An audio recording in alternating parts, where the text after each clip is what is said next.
ഊപ്പി ഊപ്പി എന്ന് പറഞ്ഞാൽ പോരാ, ഇന്നത്തെ യു പി എന്താണെന്ന് നിങ്ങൾ പോയി കണ്ട് മനസ്സിലാക്കണം. അപ്പൊ ഈ ഊപ്പി എന്ന് പറയുമല്ല, അത് ഊപ്പിയെ കുറിച്ച് നല്ലൊരു പഠനം നടത്തിയിട്ട് നമുക്ക് പോയി ഒന്ന് സന്ദർശിക്കാം. ആദ്യം തന്നെ നമുക്ക് യു പിയുടെ GDP പെർ ക്യാപിറ്റ എത്രയാണെന്ന് നോക്കാം. യു പിയുടെ GDP പെർ ക്യാപിറ്റ 1500 USD മാത്രമാണ്. കേരളത്തിന്റെ എത്രയാണ്?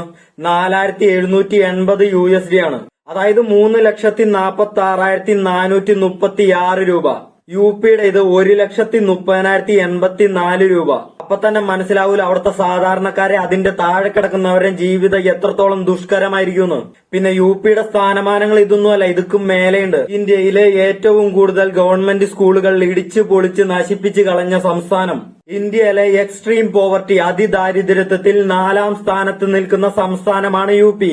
അതുപോലെ ഏറ്റവും കൂടുതൽ ശിശുമരണ നിരക്കുള്ള സംസ്ഥാനമാണ് യു പി. പിന്നെ തൊഴിലില്ലായ്മയിൽ ഇന്ത്യയിൽ നമ്പർ 1 ആണ് യു പി.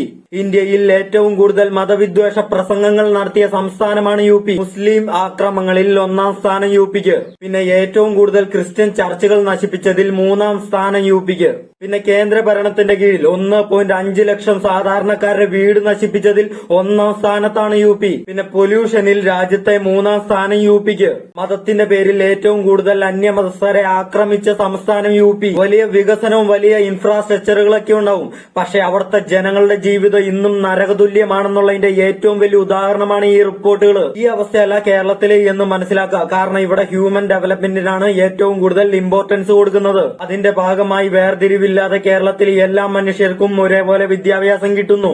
എല്ലാവർക്കും അവകാശപ്പെട്ട ആനുകൂല്യം എത്തിച്ചേരുന്നു. ഒറ്റയടിക്ക് ഇൻഫ്രാസ്ട്രക്ചറുകൾ വളർത്തിയെടുത്ത് ഒരു കൂട്ടം ജനങ്ങളെ തുണികെട്ടി മറയ്ക്കുന്നില്ല കേരളത്തിൽ. അങ്ങനെ തുണികെട്ടി മറയ്ക്കുന്നില്ല എന്നുള്ളതിന്റെ ഏറ്റവും വലിയ ഉദാഹരണമാണ് ഇവിടുത്തെ ശിശുമരണ നിരക്ക്.